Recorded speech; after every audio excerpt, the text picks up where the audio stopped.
Bismillahirrahmanirrahim. Alhamdulillah. Wassalatu wassalamu ala rasulillahi wa ba'd. Me emrin e Allahut, të gjithë mëshirshmit, mëshiruesit, e falenderojmë Allahun, Zotin e gjithësisë. Mirësitë dhe bekimet dhe mëshira e Zotit qoftë mbi dashurin e Zotit dhe të dërguarin e Tij Muhammedin sallallahu alaihi wasallam, si dhe mbi të gjithë ata besimtarë dhe ato besimtare që ndjekin dhe e pasojnë rrugën e Tij deri në ditën e Kiametit. Allahun xhalla xhelaluhu e falenderojmë dhe vetëm prej Tij falje dhe mëshirë kërkojmë.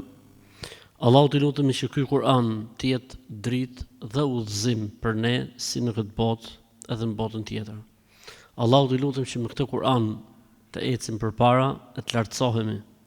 Qoftë ky Kur'an argument, dëshmi, ndërmjetësim, avokat për ne ditën e Kiametit. Allahun e lutem që të na mësoj prej Tij atë që se dim, të na kujtoj prej Tij atë që harrojmë, dhe të na bëj për atyre që e lexojnë atë natën dhe ditën pa ndërprerë. Amin.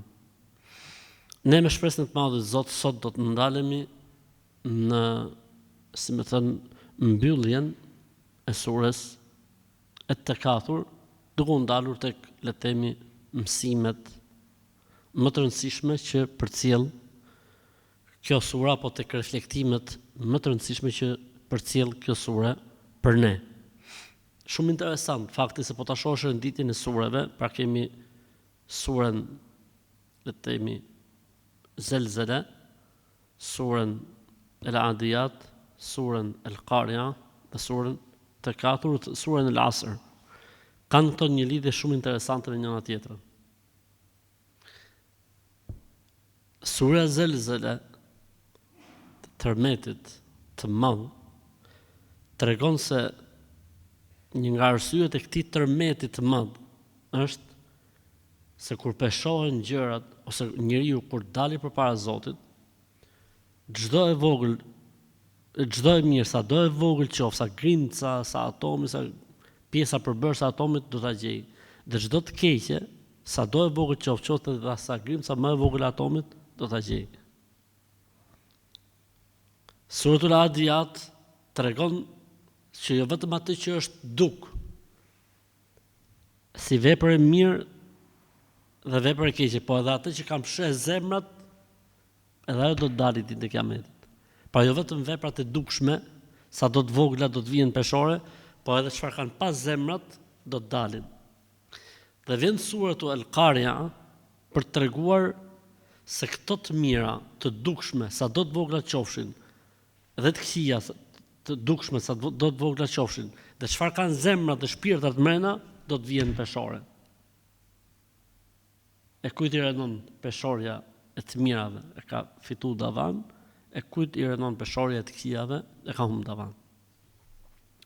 Dhe vjen mas kësaj suratu Tekathur, sikur po na tregon një nga arsyet më kryesore pse njerëzit dështojnë tek surat e më përpashme. Elhakumut Tekathur. Ju ka hutuar jashtë mase dëshira për të mbledhur dhe për shtuar sa më shumë. Kjo është përgjigjja. Dhe vjen suratul Asr i si ilaç. E gjithë kjo mund zgjidhet sa është gjallë njeriu. Në kohë, sa është në kohë. Ul Asr, betohem në kohën, betohem në jetën, betohem në ekzistencën, quhet si dush. Pra sa është gjallë, sa je në kohë, mund t'i korrigjosh gjitha këto problemet. Ama po humbe kohën dhe nuk arrit të besimin, veprat e mira, këshillën për të mirë dhe këshillën për durim,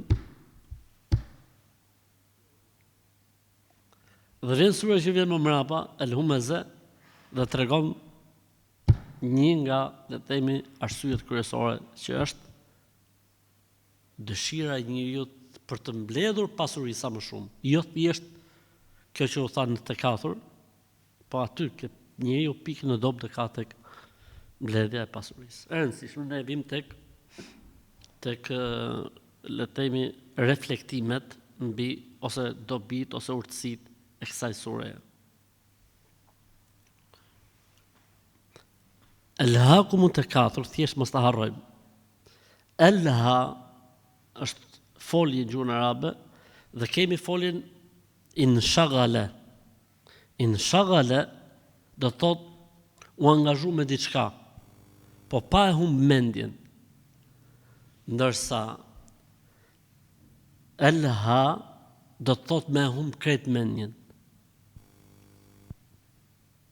Dhe më thonë, dëshira e njeriut për të mbledh sa më shumë, për të pas e pa kufizuar, mund të jetë në para, mund të jetë në pushtet, mund të jetë në famë, mund të jetë në nuk ka kufizim kjo gjëja.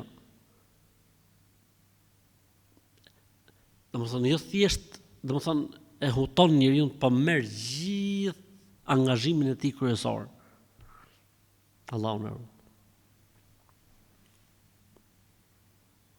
Suratu at-Takathur na mëson se kjo botë nuk është vend banim, por stacion. Është moment. Si më thonë, nuk është streha e vërtet e njeriut kjo botë. As nuk është treguesi i vërtet i njeriut kjo botë. Kjo botë është vend kalim, është vend mbjellje, është quhe si dush, por nuk është funi, tu je për një kohësisht.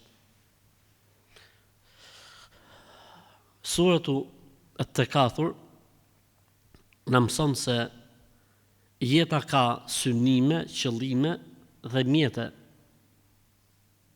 E të angazhohesh me mjetet ndaj qëllimeve është humbje. E të justifikosh çdo mjet për të arritur qëllimin prapë është humbje.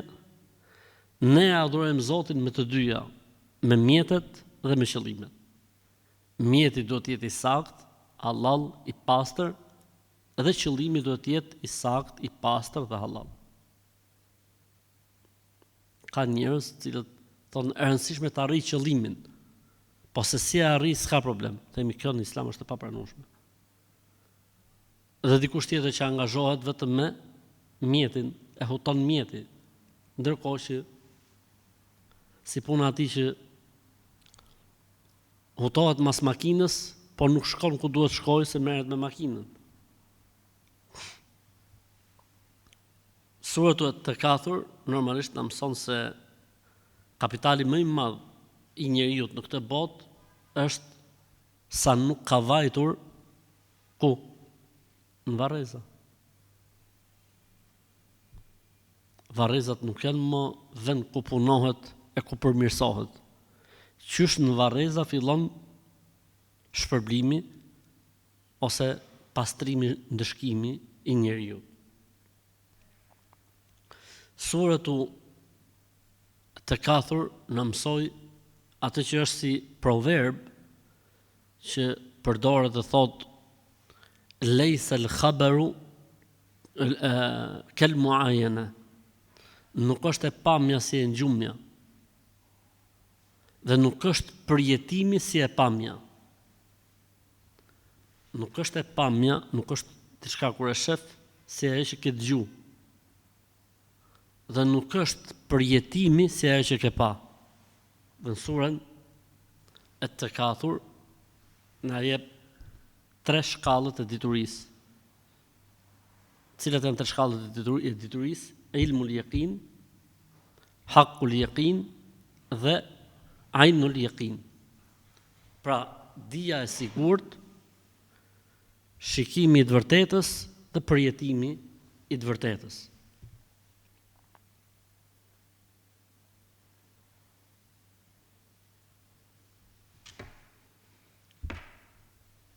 Suratu Takathur na zgjon nga fakti se nuk janë vetëm pasurit ata që do të pyeten për të mirat e kësaj bote. Shumë prej njerëzve do të pyeten për të mirat e tyre. Thumma la tusaluna yawma idhin an-na'im, atë ditë do të pyeteni për mirësitë që ju ka falë Zoti. Nuk është kjo që një gjë që vlen thjesht për të pasurit. Kjo vlen për shumë njerëz. Shikimi është mirësi, dëgjimi është mirësi, shnetja nuk është mirësi, me pas një familje nuk është mirësi, me pas çfarë të mjafton për familjen tënde, a nuk është mirësi?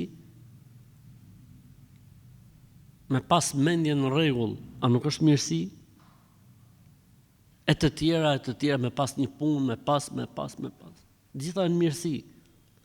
Okej, nuk ka dyshim se ato që kanë më shumë, i kanë pyetjet më të shumta, kanë hesabin më të gjatë, siç tha pejgamberi sallallahu alajhi wasallam, do të futen fuqarit e ummetit tim para të pasurve të ummetit tim në xhenet, sepse të pasurit do të kalojnë dy pyetje. Ndërsa të varfrit nuk kanë fare këtë pyetje. Si e ke fitu dhe si e ke shpenzu, si e ke harxhu. Suratu At-Takathur në mëson se njeriu duhet përgatitet para se të vi momenti ku pendimi nuk bën më dobi. Edhe përmendëm pak më përpara fakti pra që njeriu kur vjen momentin e fundit të jetës, kur vjen dhe vendoset në varrin e tij, qala rabbi irji'un la'alli a'malu salihan fima tarak, o Zot më kthe edhe një herë që të bëj mirë atë që s'kam bërë më përpara, por nuk kam më kthim mbrapa. A e dini ju se çfarë dëshirojnë ta banorët e Varrezave? Me fal 2 rekat namaz. S'duan as me taku kalamajt, as me taku nonën që e kanë lënë gjallë, apo gruan që e kanë lënë gjallë, apo tregti shumë të rëndësishme që kanë lënë pa mbyllje. Po të thuash e banorëve të Varrezave çfarë doni ju nga kjo botë, do të thoshin të falim 2 rekat namaz. Të kthehemi prapë në varr. Sa 2 rekat që namaz humim ne në gjonat cilat janë pa dobishme dhe të pa vlera.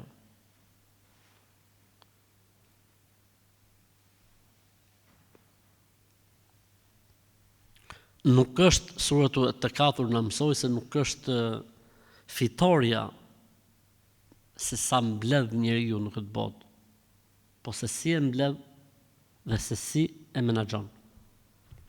Ka sa njerëz që intereson vetëm të mbledhin, vetëm të kenë, dhe lejnë mazdore dhe humbin shumë gjëra rrugës së mbledhjes.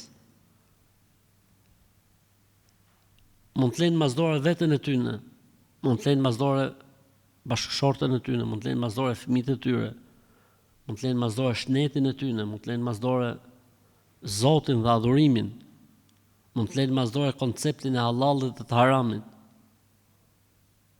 Suratu At-Takathur na tregon se nuk është sasia tregues. Siç e tha Zoti në Kur'an, mos të mashtroj kathratul khabath, e keqja kur është shumë. S'është argument.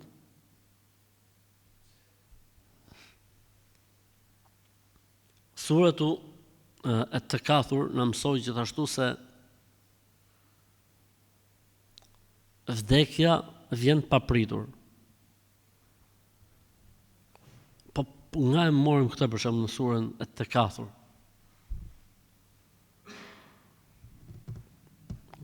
Ku del kjo për shembull? Prej dobive që ka suratu At-Takathur, për mësimin tjetër se vdekja vjen papritur. Ku? Cilën pjesë të surës At-Takathur e kena nxjerr këtë gjë?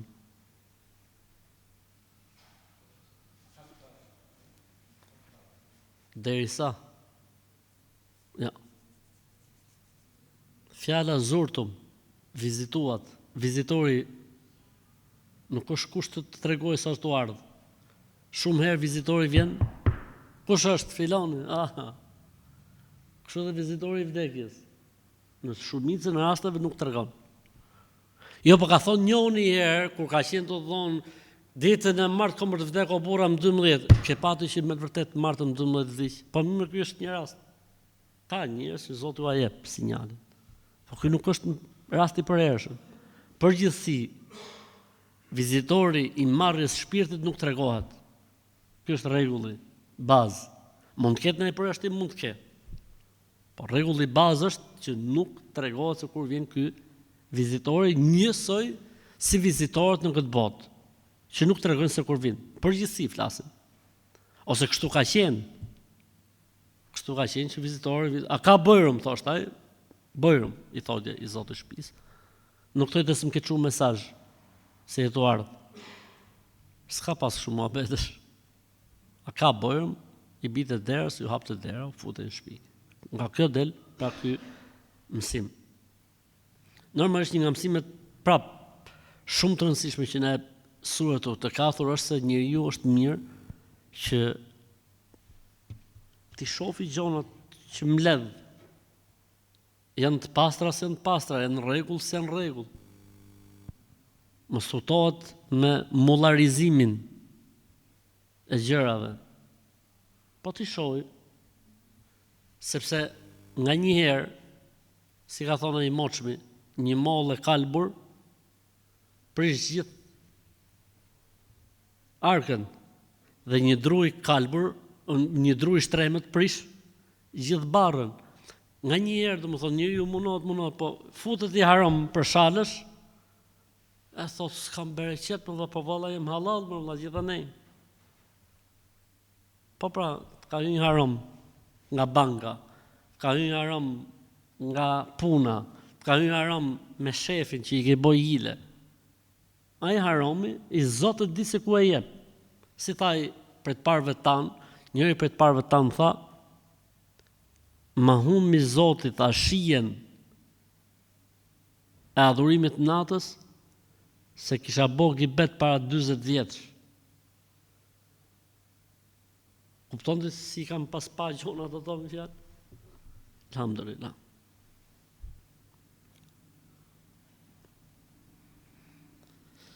Për mësimeve gjithashtu që na jep, si më thonë, pra le të themi suratu At-Takathur, është se hutia është sëmundje e të gjitha kohrave. Gafleti, hutia, nuk është sëmundje, ne themi shumë, o është sa të hutuar e njerëzit sot më vëlla. Por se çdo kohë ka, si më thonë, simptomat e veta të shfaqjes së gafletit. Për këtë arsye o hum ghafilun përmendet shpesh në Kur'an. S'ka pas atëherë internet, nuk ka pas atëherë rrjete sociale, ama hutia ka qenë prezente. Për çdo kohë ka formën e vet se si njerëzit hutohen, sepse shejtani përshtatet me çdo brez, me çdo kulturë, me çdo situatë, me çdo rrethan. Njerëzit i çon ai në zina edhe kur s'kan internet, apo jo? Edhe kur s'kan rrjete sociale. E tjerë. Kështu që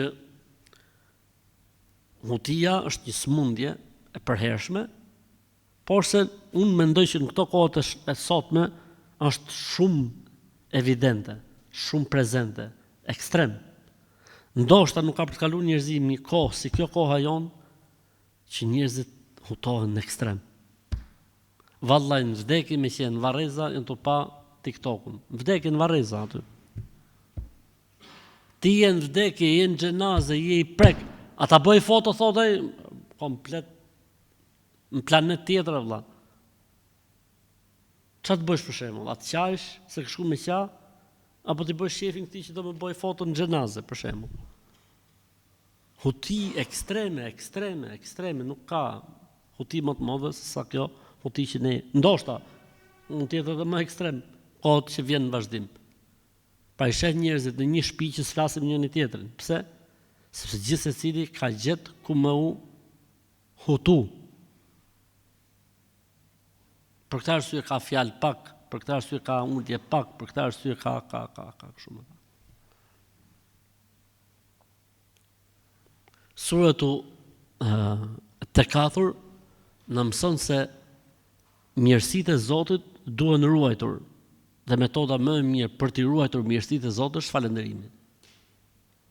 Për këtë arsye kur njeriu i sheh të mirat e Zotit dhe falënderon, e ka ruajtur atë dhe ka siguri tjetër. Dhe kur njeriu i ka të mirat e Zotit, por nuk është falënderues ndaj tij, edhe këtë e rrezikon. Edhe këtë të mirë që e ka rrezikon që ti humbi. Pse se nuk është falënderues? Suratu At-Takathur na mëson se një nga mirësitë që ne nuk e shohim shumë është mirësia e të parit të atyre që janë nën ne në jetën e kësaj bote. Për këtë arsye ne nuk I vlerësojmë të mirat tona. Pse? Nëse Zoti dikujt për nesh I ka dhënë makinë, ai shef dikë që ka makinë më të mirë se sa e vetja, dhe vetja nuk hyn në sy. Nëse dikujt Zoti ka dhënë apartament, ai shef dikë që ka vilë dhe vetja nuk hyn në sy. Nëse dikujt Zoti ka dhënë motor, ai shef atë tjetrin që ka makinë dhe motori vetë nuk hyn në sy, e kështu me radhë. Për këtë arsye kemi një këshill profetike që thotë: shihni atë që është poshtë jush. Se ashtu do t'i përjetoni më shumë të mirat e Zotit ndaj jush. Suratu At-Takathur thotë do të pyeteni për të mirat. Edhe unë e kam menu me veten time se tek e mirat futet shneti, pasunia, familja, dia futet tek mirat. Po është dhe një e mirë shumë e rëndësishme, nuk e dia kemi përmend apo jo, Islami. Mirësia më e madhe, për Islamin kena për të pyet. Masi e kuptove të Islamin në robim, që vetëm me të mund të jetohet dhe mund të fitohet lumturia. Sa e praktikove, sa jetove me të, sa e dhurove të këtë tjerët, dhe u bone sebeb për tjerët, e në pyetje. Ata Zotit do të pyeteni për të mirat. Një nga pyetjet është dhe Islami. Mirësia udhëzimit në Islam është një nga pyetjet që njeriu duhet mendoj se çfarë përgjigje do t'i japi robit, do t'i japi Zotit në botën tjetër. Suratu At-Takathur na mëson gjithashtu se garimi dhe konkurrimi për gjëra që nuk I kthehen njeriu me dobi në botën tjetër nuk është normal. Tha Zoti në Kur'an: "Wa fi dhalika falyatanafasil mutanafisun." Për punë të ahiretit, për kënaqësinë e Zotit, për adhurim, për të mira, të garojnë garuesit. Kësa këto gjonat e tjera nuk është se ka vlerë. Përkundrazi, ka pyetje. Përkundrazi, ka pyetje.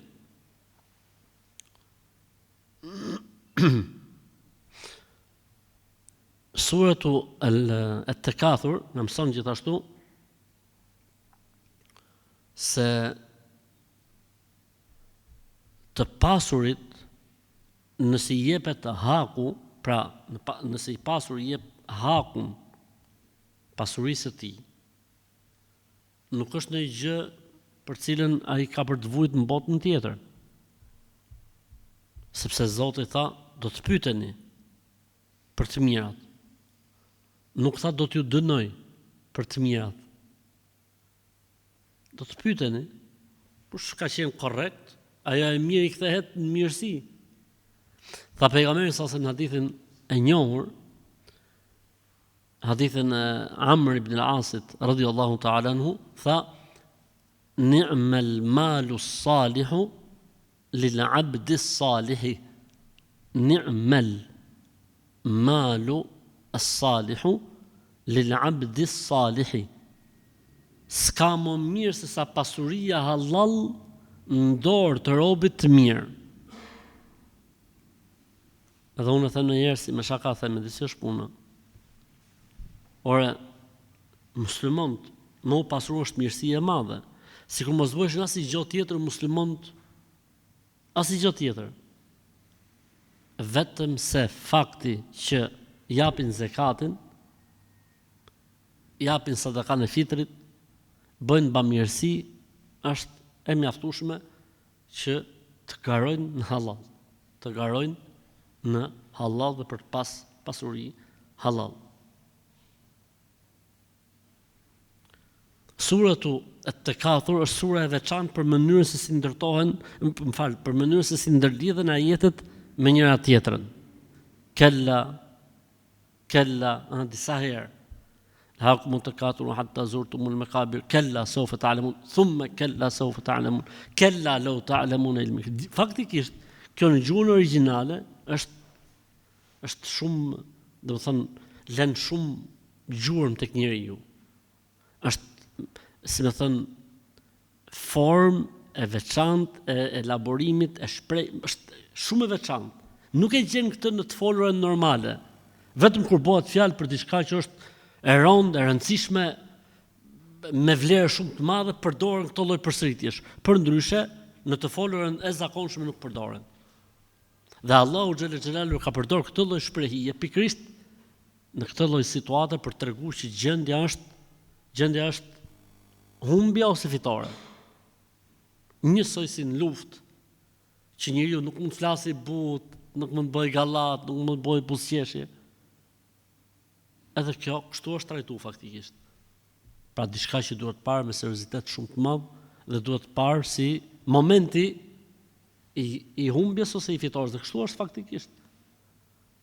Ka thënë pejgamberi sallallahu alajhi wasallam, varri është stacioni i parë tregues i ahiretit. Varri është stacioni i parë tregues i ahiretit. Që do të thotë, nëse punët në varr shkojnë mirë fare, çfarëdo që vjen mas varrit është në rregull, sepse është e pamundur që të fillojë varri mirë e të ketë gropa mas varrit. E nëse punët në varr nuk shkojnë mirë, i Zotit di se si shkojnë mas varrit. Se nga një herë mund të shërbej varri si moment dhe stacion pastrimi, po nga një herë edhe nuk del jeta e varrit, nuk del ndoshta për të pastruar njeriu, Allahu na ruaj. Aq shumë mund të ketë nevojë për pastrim, kështu që i bjerë që të pastrohet më mbrapa, po su pastrohet më mbrapa, Zot na ruaj, pastaj bjerë, po se fali Zoti, po se mëshiroj Zoti, e po se kapi mëshira e Zotit, i bjerë më u pastruan zjarri i xhenemit. Allahu na ruaj për zjarrin e xhenemit.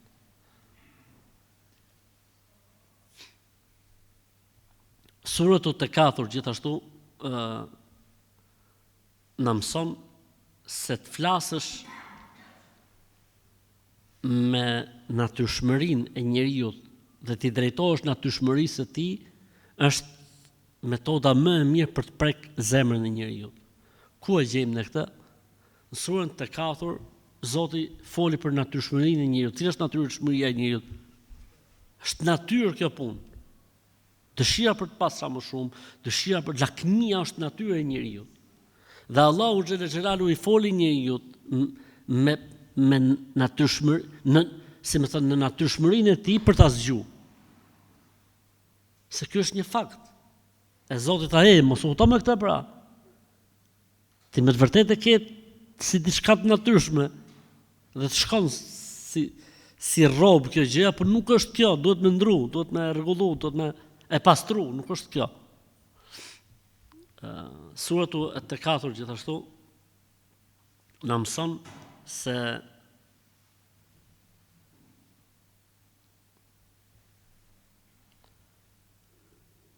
është diçka e patjetërsueshme të cilës nuk i shpëton askush. Që është vdekja. O ma gjana li besherin min qablika el khuld. Askujt nuk e kemi lejuar që t'jetoj përjetësisht. Askujt nuk e kemi lejuar që t'jetoj përjetësisht. Po Isa a.s. që është akoma gjallë. Çfarë përgjigje ka për këtë gjë? O burra? Sa është për njerëzve? Ja, në qiell është, në rregull është.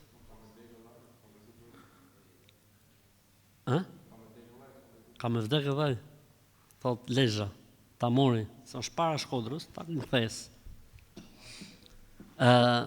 Po edhe ai nuk ka për të jetuar përjetësisht.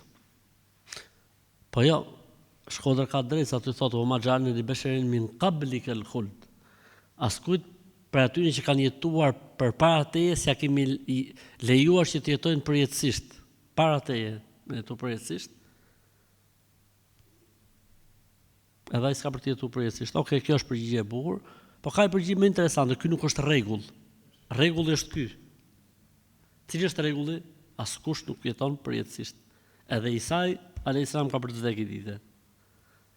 Po edhe sikur të ishte rasti i Isait, le të themi, rast më i veçantë se rastet e tjera, po edhe ai i ditë do të vdesi. Po ai është përjashtim nga rregulli. Allahu Këtë e ka përjashtuar nga rregulli. Siç e përjashtoi nga rregulli I lindjes me non pa bab. Siç e përjashtoi Ademi alayhis salam me lindjen nga balta pa nonë dhe pa babë kështu me radhë.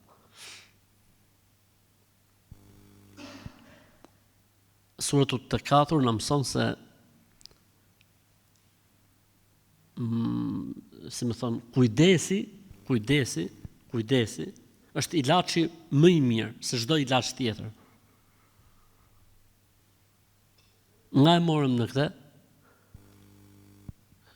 njëri I cili e ka besimin e sigurt se në atë botë, vetëm punët e mira të bëjnë dobi, vetëm veprat e mira mund t'i marrësh me vete etj, nuk I neglizhon dhe nuk I lën mazdore në emër të kësaj bote. Kështu që njëri I kujdesshëm është më I mbrojtur. Kam pas thonë, dirhem wiqaje khairun min jebel ilaj. Një fije kujdes, ose një qime, një fije floku kujdes, është më mirë se sa një mal me ilaçe.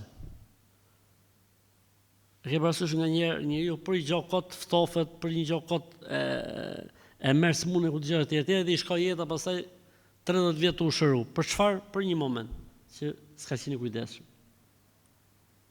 Jeta e kësaj bote, në krahasim me atë që vjen, varr, ringjallje, botë tjetër është si një fije floku. Kështu që më mirë ma mendjen të kjo fija flokut, se sa me male ilaçesh për të shëruar në mos në varr në ditën e Kiametit, mos në ditën e Kiametit në zjarr xhenemit, Zoti na ruaj prej zjarrit të xhenemit. Për mësimeve interesante që na jep gjithashtu, si më thon, suratu At-Takathur është se dija e vërtet buron spari nga libri I Zotit, nga fjala e pejgamberit sallallahu alaihi wasallam. Momenti që njeriu informohet për diçka se e ka thënë Zoti, dhe në momentin që informohet se diçka e ka thënë pejgamberi sallallahu alaihi wasallam, kjo gjë në hakun e tij quhet si I ka ardhur dija e vërtet. I ka ardhur ilm yaqin. Ka një debat filozofik se kur dija vjen nëpërmjet transmetimit jo masiv, a quhet dije e sigurt dhe e padiskutueshme apo jo? Nuk ka dyshim se mendimi I ehli sunetit dhe I shumicës ose ndoshta unanimiteti të parëve tanë se levë është se nëse vjen dija nga një burim I besueshëm, edhe nëse nuk është masiv, konsiderohet dije e sigurt. Ndryshe nga mutekeliminët, të cilët kanë thonë se një dije që quhet e sigurt duhet të jetë transmetuar masivisht, sepse individi apo 2 individ, apo 3 edhe mund të gabojnë, 4 apo 5. Kurse kur transmetohet diçka masivisht, do thotë s'ka vend për pikë dyshimi. Ndërsa kur transmetimi vjen në hallkat e transmetimit një person ose 2 ose 3, tani një është ajo burrë dhe mund të gabojë. Po 2 janë burrë edhe 2 persona mund të gabojnë. Po 3 janë ata, po edhe 3 mund të gabojnë. Po kjo nuk është e saktë. Argumenti pse nuk është e saktë? Kush më jep një argument fort pse kjo lloj logjike nuk është e saktë?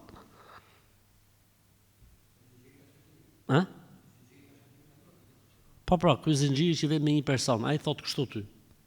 Nëse neve na vjen zinxhiri I transmetimit të hadithit me tek person, sahabi, pastaj tabi një.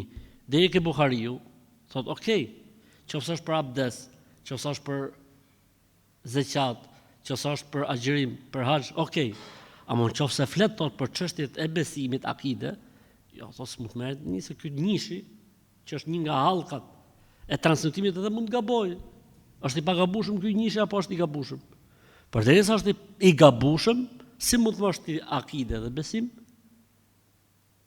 kur ty të vjen lajmi nga një person dhe ky person nuk është masum, nuk është i pagabushëm. Ky mendim është gabim faktikisht tek ne. Pse është gabim? Kush më jep një argument fort fare? Pejgamberi alayhis salam kur çonte njerëz për të ftuar njerëzit në Islam, sa çonte 200 për herë apo çonte një person? Ky personi kur shkonte me mësu njerëzve fen, jo fliste për besimin apo jo fliste vetëm për abdesin dhe për pastrimin? Jo fliste edhe për besimin, përkundrazi janë niste herë me besimin, pastaj jo fliste për abdesin, për namazin, për zekatën dhe kështu me radhë. Ky që flet me këtë logjik ka dy probleme të mëdha. E para bie ndesh me atë që ka bërë pejgamberi alayhis salam. E para gjë. E dyta gjë, Zoti tha në Kur'an, kur ka luftë, letrin disa marrin dije, të tjerët le të dalin, disa nën kupton 1, 2, 3. E njëshi, dyshi, treshi, si pas këtij mendimi është i gabushëm, se si pa gabushëm. E dyta, arsyeja e tretë, pse ky mendim është gabim? Pse ti Zotni i bën dallim mes akides dhe adhurimit? Pse bën dallim? Pse namazi, më thëmë për namaz nuk ka problem, le të ketë gabuar robe, se namaz është, a kupton? Problemi i katërt që kanë këta njerëz është se i bie që të mohohen shumë gjëra nga Islami që janë me transmetim tek, ose transmetim 2 apo 3. I bie që të mohohen shumë gjëra në Islam që kanë bënë me varrin, me ditën e Kiametit, shumë detaje që ne marrim janë hadithe të tilla. I bie që mos të me i besu këto gjëra. Dhe e pesta, kjo është nga ana ime. Këta që thonë zbon me morë nëse është transmetim njësh, po ta shofësh akiden e tyne dhe fenë e tyne, o Zoti i madh, e mbushur me pralla e me bidate, ore, as sikur ta kishin një hadith të dobët për atë që bëjnë.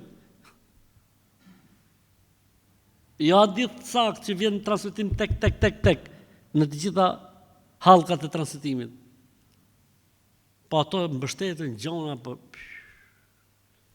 s'ka argument fare, hiç. Ju them nga një herë në debatore sikur hadith dobët më të kishi ju. Për këtë që boni, do të thoshë ndisi ja shpuna vëllezën, e kanë dhe i mbështetet diku. Po ju s'keni as hadith dobët vëlla. Ndërkohë që kur bëjnë, le të themi, debat, e ngrenë këtë çështje shumë më të madhe, pse? Sepse problemi i tyre është se kur flitet për cilësitë e Allahut, që ne ehli suneti nuk i diskutojmë dhe i pranojmë, thonë jo se kanë ardhur me transmetim tek. E transmetimi tek nuk është siguri absolute. Ne themi jo vallai, përderisa transmetuesi është musliman, besimtar, i drejtë, memorizues, konciz në memorizimin e tij dhe i ndërlidhur në hallkën para dhe pas, mbaroi historia. Ose i bjerë që ju të boni gabimtar pejgamberin alayhis salam.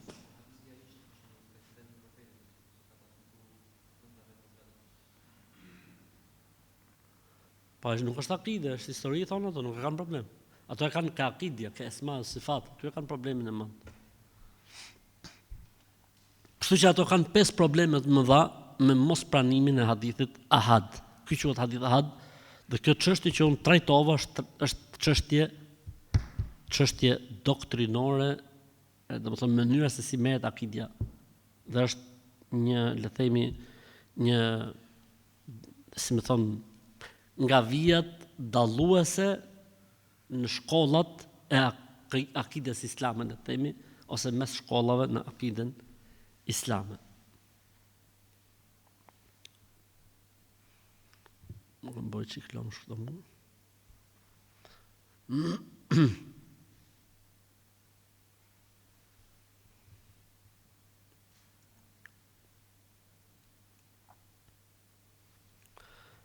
Suratu Tekathur në mëson se ilaçi më i mirë i fryrjes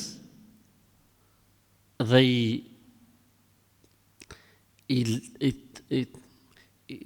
të mbajturit me mbledhjet e kësaj bote është modestia. Rregulla e Zotit është që kush mundohet më ngrejt bjerë nga sytë e njerëzve. E kush mundohet me qenë, si themi ne, me kom tokë, modest, me boj jetën e tij, tamam si njeri, ai merr vlerë të madhe në sytë e njerëzve. Subhanallah.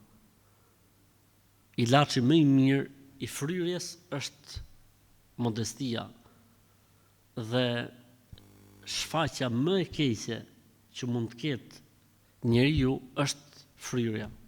Për këtë arsye ka thënë pejgamberi sallallahu alajhi wasallam, nuk ka njeri që tregohet, le të themi, modest vetëm se Zoti do e lartësoj, e nuk ka njeri që dëshiron të mbahet me të madh, të lartësohet vetëm se Zoti do ta poshtrojë.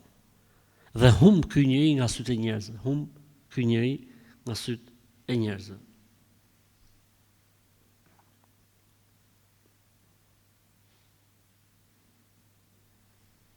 Suratul Takathur na jep edhe një mësim të rëndësishëm se momenti i ndarës i njeriu nga kjo botë në botën tjetër është i ndërtuar mbi të shkuarën e njeriu. Momenti i ndarës i njeriu pra i kësaj bote me botën tjetër që është vdekja është ndërtuar mbi të shkuarën. Prandaj dhe i mençmi mbledh dhe përgatit sa më shumë situata pozitive për këtë moment, se ky moment është ndërtuar mbi të shkuarën, pra mbi të kaluarën. Pra mënyra se si ti e ke boj jetën tate, do të jetë pikërisht edhe momenti se si do të dalësh nga kjo botë. Edhe kjo është edhe logjike, sa është fetare, është edhe logjike. Pra njëri i cili ja ka boj zmetin gjos, ka për ta shiju. Njëri që se ka boj zmetin gjos, normalisht s'ka për të shiju gjë. E nëse ka punu kundra gjës, do t'i kthehet momenti i fundit që është dalja nga kjo botë në botën tjetër, do t'i kthehet në dënim dhe në mallkim. Zoti na ruaj.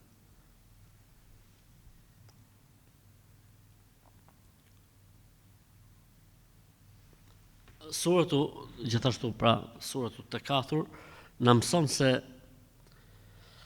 shpërblimi i njeriu do të jetë si masoj të veprës, dhe kjo është rregull. Kemi thonë në herë mas here. Njeriu shpërblet si mas veprës, njeriu shpërblet, si me thonë, shpërblimi vjen si masojit të punës. Ky është rregull. Kush bën mirë ka përgjet mirë, kush bën keq ka përgjet keq. Mënyra se si njeriu, domethënë, mundohet të trajtojë, ashtu ka për të trajtuar. Sepse shpërblimi vjen si masojit të veprës njeriu. Selam wa rahmetullahi wa barakatuh. Suratu Takathur na jep një pamje të qartë mes iluzionit dhe të vërtetës, realitetit. Cili është iluzioni si surës Takathur? Iluzioni si surës Takathur është kjo botë. Nuk ti tregon sendet në pamjen e tyre reale kjo botë. Dhe realiteti i vërtet është ajo që ne do ta shohim dhe ta gjejmë. Suratu Takathur normalisht na njofton gjithashtu për një të vërtet të padiskutueshme, që është përjetimi i gjërave të botës tjetër me përjetim. Pra do të përjetohen gjërat e botës tjetër.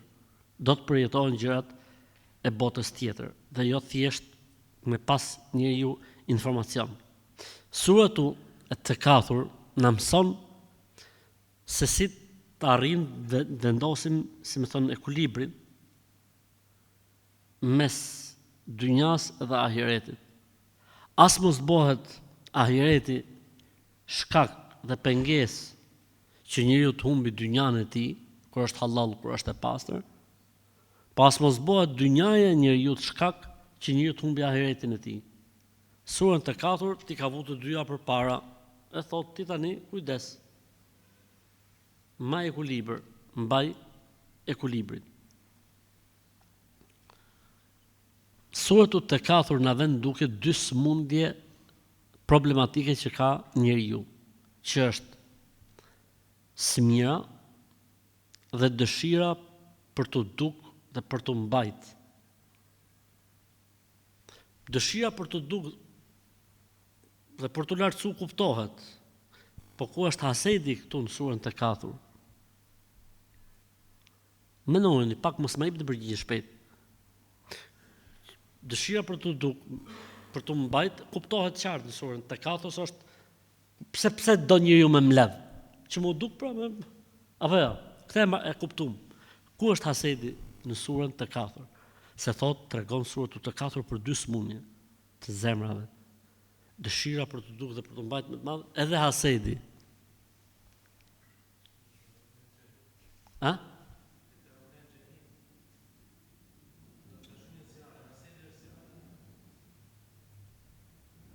Me fjalën xehim. E bukur për qenë e vërtet. Është shumë e thjeshtë për Zotin. Tani një pyetje kam unë. A mund të mbledhi njeriu pa pas hasedxhi? S'mund të mbledhi njeriu. Çfarë ndodh me zemrat e njerëzve kur shohin që ti mbledh, çfarë ndodh? Kënaqen njerëzit. Do të tërkasin apo nizet? Nizet, hasedi. Ama edhe ti kur shef dikë që të mbledh dhe të bëmë shumë sa ti, nizet hasedi jo. Flasim për njerëzit, nuk po flasim për dikë që është i devotshëm, për dikë që është i përkushtuar, nuk po flasim për këtë kategori. Në qartë, pra mbledhja ndez zemra, po edhe kur ti shef që tjerët po ta kalojnë, ndizet dhe zemra. Për këtë arsye thotë sura të 4, tregon indirekt për 2 smundje të zemrave, mendimallsinë dhe dëshira për të mbajtur, dhe dëshira për të pasur sa më shumë në çdo lloj forme dhe smirën dhe zilinë. Sepse mbledhja nuk mund të jetë vetëm se e shoqëruar me zilinë e të tjerëve ose mbledhja e tjetrit me zilinë tënde, pse ai tjetri po mbledh dhe ka. Është e vështirë me shpëtu për këtyre 2 smundje, sidomos kur bëhet fjalë kur njeriu pra me mbledh dhe me pas nga jeta e kësaj bote sa më shumë.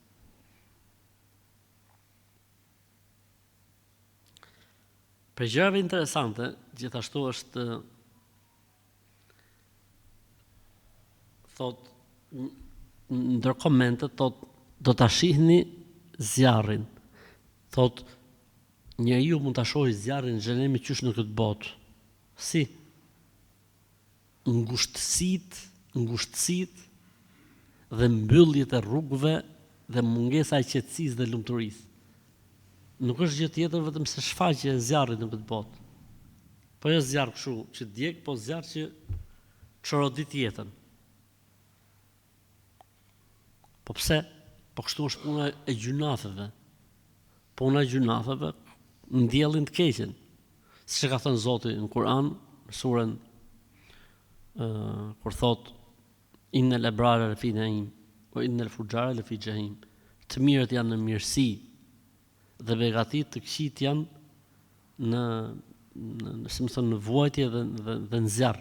Thot Ibn Qayyim, të mirët janë në të mira dhe begati në këtë botë, në varr dhe në botën tjetër, dhe të këqit janë në zjarr dhe në dënim në këtë botë, në varr dhe në botën tjetër.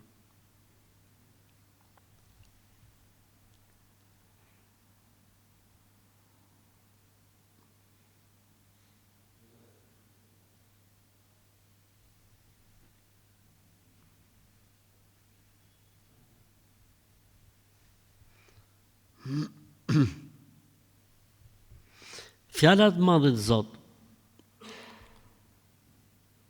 Elhakum tekathur, pra le të themi pak të kjo, si më thon është njëkohësisht edhe tërheqje vërejtje, thon dietarët. Pra nuk tregoi Zoti thjesht ç'a bën njeriu, po edhe tërhoqi vërejtjen. Kujdes, nuk është normale kjo gjë. Fjala e Zotit derisa vizituat varrezat, derisa u bot vizitor të varrezat, dhe nuk tha derisa vdiqet. e kemi përmend duket, argument se në varr je përkohësisht, nuk je për gjithmonë.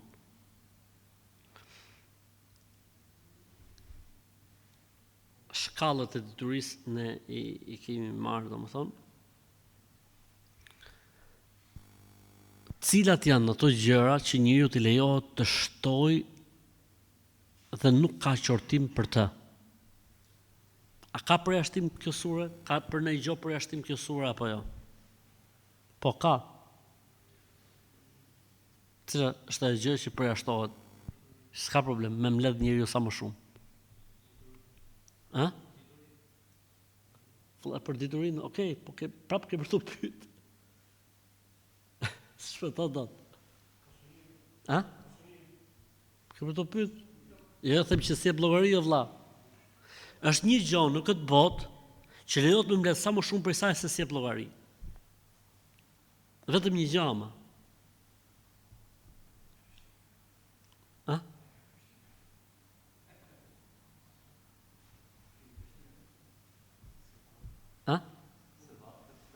Veprat e mira.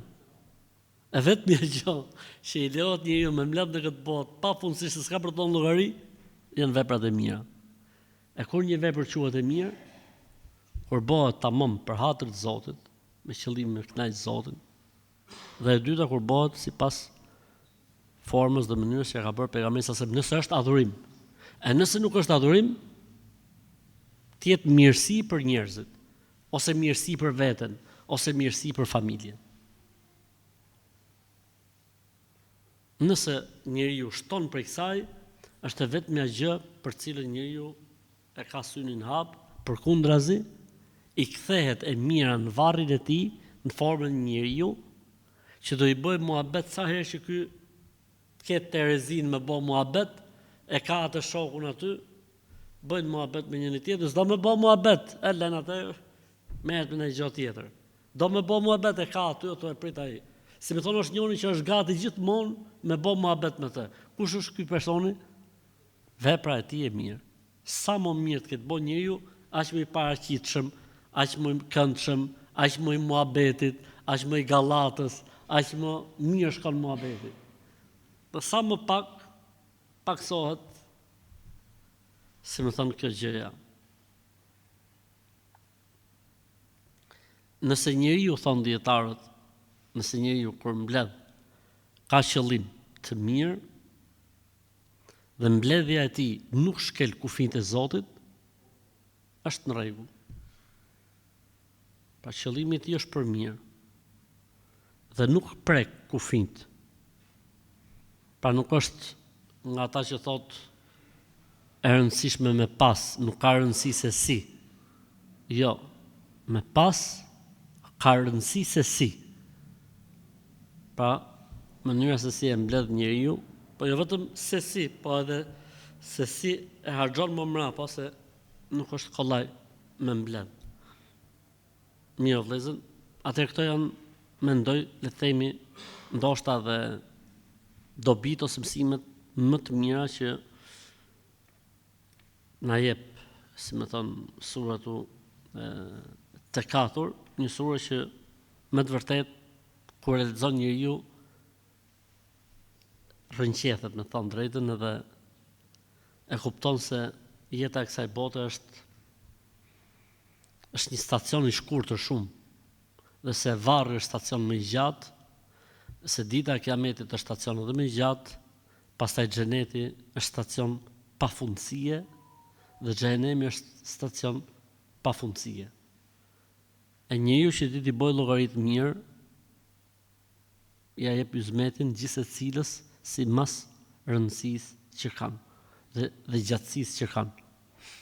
Do Zotin e madh që të jemi për atyre njerëz që domethënë i japin hakun Allahut xhelaluhu dhe e kënaqin atë dhe mundohen që në këtë botë të jetojnë pastër, të jetojnë mirë, pa i hyrë kujt në hak, duke fituar në rrugë të halallit dhe rrugë të pastër, dhe duke mos e përdor të mirën e Allahut në diçka që ai hidhrohet apo zemrohet. Nëse ecim me këtë parim, Allahu ka për na pruar si këtu, si në varr, edhe në botën tjetër.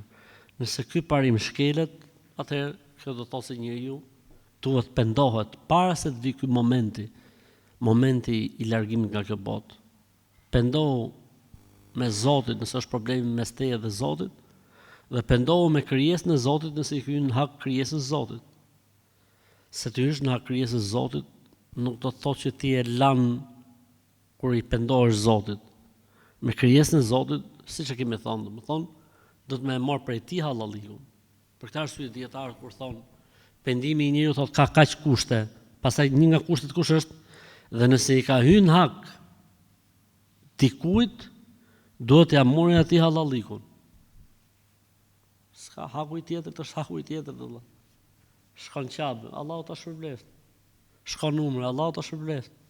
Ka dhënë gjithë pasuni, ka bokte, o vlla haku i tjetër, të është haku i tjetër. Haku i tjetër është haku i tjetrit. Kështu që me pas kujdes me hakun e tjetrit dhe ndoshta një nga, le të themi, si them, kështu nga skemat e hëngrjes së hakut tjetrit është punësimi. Vallai bilaj për Zotin. Ose duke mos i dhënë hakun, duke i hëngrë hakun punëtorit, ose duke mos e bë detyrën ndaj punës që ke marrë përsipër dhe i ke dalë për Zot. Edhe ajo është haram, edhe ajo është gjinoh. Pra edhe ti ish në hak punëtorit, mos të zbatosh kontratën, mos të japësh hakun. Po edhe nga krahu tjetër. Pra jo vetëm ky ka detyrime ndaj këtij, po edhe ky ka detyrime ndaj këtij. Është dy kashme. Për këtë arsye o vëllezër, po ta shohësh subhanallahu. Po ta shohësh në Kur'an. Kur flet Zoti për agjërimin, para dhe mbrapa agjërimit flet për këtë temë. Kur flet Zoti për haxhin, mrena haxhit fut këtë temë. Gjë që tregon se është problem kjo pjesa e njerëzve ose pjesa e njeriu ose haku i hallkut, haku i krijesave, haku është problem kjo punë.